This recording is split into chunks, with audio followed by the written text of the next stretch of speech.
बिस्मिल्लाहिर्रहमानिर्रहीम। जावेद हाशमी ऑफिशियल पे खुश आमदीद।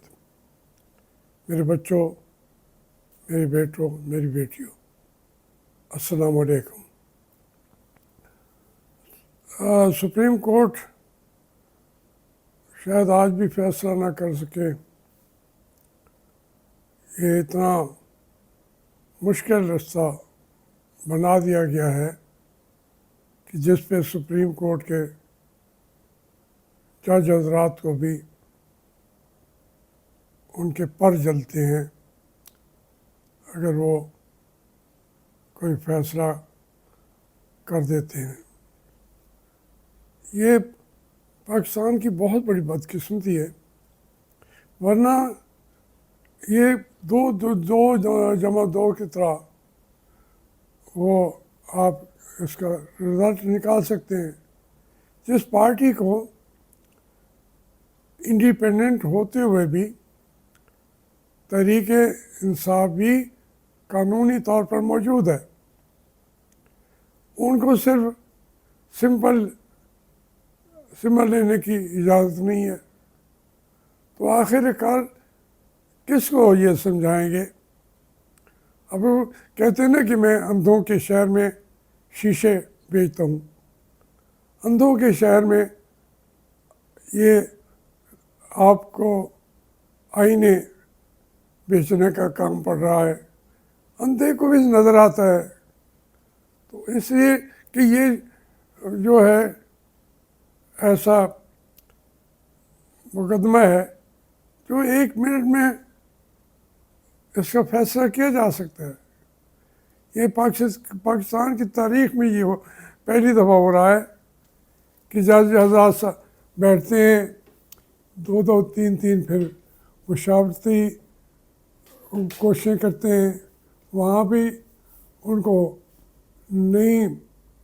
अब देखिए, यानी पूरी कौम का मुस्तकबिल वाबस्ता है एक चीज़ से, और वो इतना पेचीदा है मसला कि हमारे जो चीफ जस्टिस साहब हैं या जस्टिस हजरात हैं, वो किसी नतीजे पे भी नहीं पहुंच पा रहे। ये है हमारे मुल्क का इलेक्शन। मैं अभी उनकी बातें सुन रहा था, पाफिन वालों की, दूसरों की, कि जी तमाम मुल्कों ने इलेक्शन करा भी लिए, बरतानिया ने भी, अमेरिका ने भी, इंडिया ने भी। सिर्फ पाकिस्तान के इंतखाबात जो हैं 9 महीने से अभी फैसला नहीं हो पा रहा कि वो काबिल कबूल हैं भी सही या नहीं। ये कहने की बातें हैं, ये सिर्फ प्रोपेगेंडा है कि अदालतों के पास क्यों जाओ। भाई क्यों ना जाए?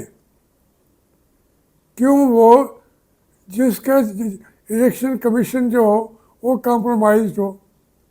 इंतखाबात कराने वाले हर सीट पे, मेरे बच्चों मैं आपको समझाता हूँ, तकरीबन हर सीट पे उन्होंने पैसे दिए हैं, हर एक से लिए हैं, कोई बच गया।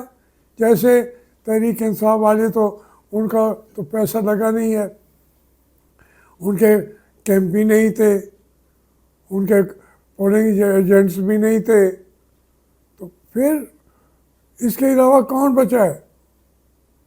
मुझे एक बहुत बड़े आलिम दीन ने कहा कि मुझसे उन्होंने 14 करोड़ रुपए मांग लिए थे कि आपकी सीट आपको दे देते हैं। इसने जो हेड्स हैं अपनी पार्टियों के, वो ये कह रहे हो जहांगीर तरीन को से 25 अरब रुपया मांग लिया। मैं तहरीक इंसाफ वालों को नहीं बता रहा। ये इस मुल्क के अंदर, फिर महमूद अजगज़ई ने भी यही बताया है। फिर इसका फैसला कौन करे? अदालत में भी ना जाए तो फैसला कौन करे? ये इंतखाबात किसी एक के फ़ायदे के लिए नहीं थे, ये सिर्फ उन जर्नलों उनके नीचे जो है कर्नल, ये जनरल कर्नल का इलेक्शन था, ये कोई और इलेक्शन नहीं था, ये जनरल और कर्नल का इलेक्शन है। अब जनरल और कर्नल जो है उन्होंने आपको नताइज देने होंगे, तो उसका रिज़ल्ट तो ये होगा कि उन्होंने अब जजों को काबू करना है। मैं बार बार कह रहा हूँ कि ये दबाव अदालतों पे डाल रहे हैं। अब वो बंदे पूरे नहीं होते, वो बंदे नहीं पैदा होते तो कहते हैं नहीं कल के ऊपर पेशी मुलतवी, फिर परसों के ऊपर मुलतवी, क्योंकि पैसे लिए बैठे हैं। अब उस पार्टी को खुद अपनी आंखों से देख रहे हैं कि अगर ये रिज़ल्ट आ जाता है जो स्पेशल सीट्स का, तो फिर पूरी असम्बली की पूरी हैयत क़ज़ाई तब्दील हो जाती है। उसमें ये हुकूमत नहीं रहती, ये सेनेट नहीं रहती, देखिए ना, ये असम्बलियाँ नहीं रहती पंजाब की भी और सबकी भी। तो जब ऐसी सूरत हाल हो और हम कहें कि जी हम अदालत में कोई जाए भी ना, जो करें कर गुजरें, और कोई उसके ऊपर हमारे खिलाफ अदालत में भी ना जाए, लोग तो जाएंगे। फिर जाएंगे तो वो कहते हैं अच्छा आ गए हो तो अदालत का भी हम बंदोबस्त कर लेते हैं। उन्हें तो ज़रूरत कभी आ जाता है, कभी कोई बात आ जाती है। तो ये सूरत हाल है जिसके अंदर आदमी वज़ीर आज़म को देख लें, दूसरे लोगों को देख लें, वो बेचारे लगते ही नहीं है वज़ीर आज़म।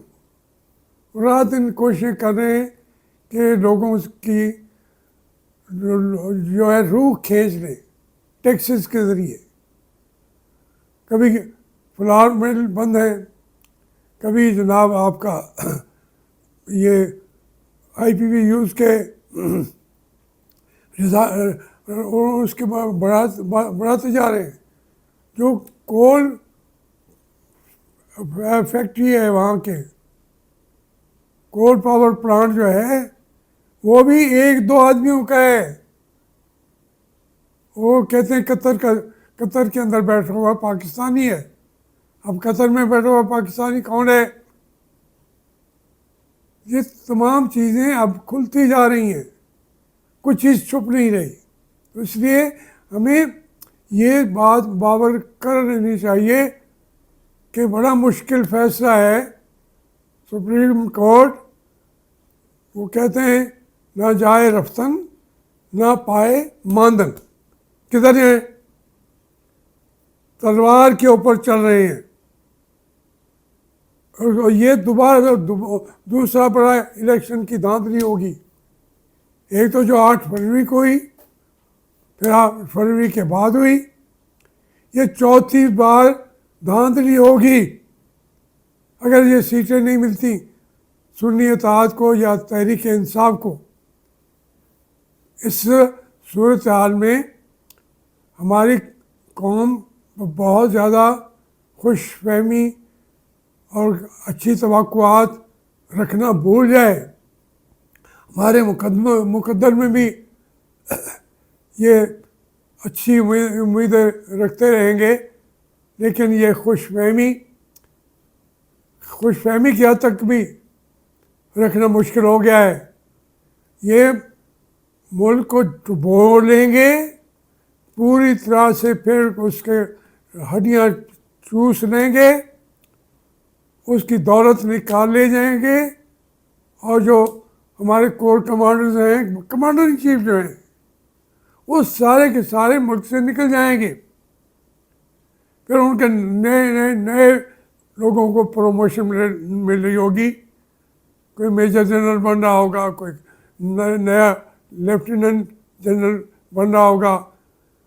तो ये तमाशा जो है इन्होंने इस मुल्क को वाक़ईतन मैसी कर दिया है, मुल्क को गंदा कर दिया है, मैसी कर दिया है।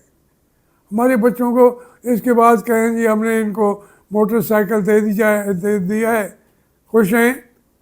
वो भाई घर में आटा नहीं है, कहीं जा से के आपके घरों के अंदर हर चीज़ ख़त्म हो रही है। तो फिर इस सूरत हालात में ये जो फैसला आना है, बहुत खुशफहमी नहीं रखिएगा। हमारे लोग कहते हैं कि हो जाए, अल्लाह करे हो जाए, मगर जिस तरीके से, क्योंकि ये भी पहली दफ़ा हुआ है कि सुप्रीम कोर्ट के जजेस प्रेशर को रेजिस्ट कर रहे हैं, जितना दबाव पड़ता है वो बर्दाश्त कर रहे हैं। कब तक बर्दाश्त करेंगे? अल्लाह करे वो कायम रहें। हमारी दुआएं उनके साथ हैं, उन जजों के साथ जो जजमेंट सही देना चाहते हैं, आइन और कानून की रूह को समझते हुए देना चाहते हैं। अल्लाह ताला उनको हिम्मत दे, उनकी हिम्मत से ही हमें कुछ तवक्को है, वरना कोई खुशफहमी में न रहे। खुदा हाफिज़।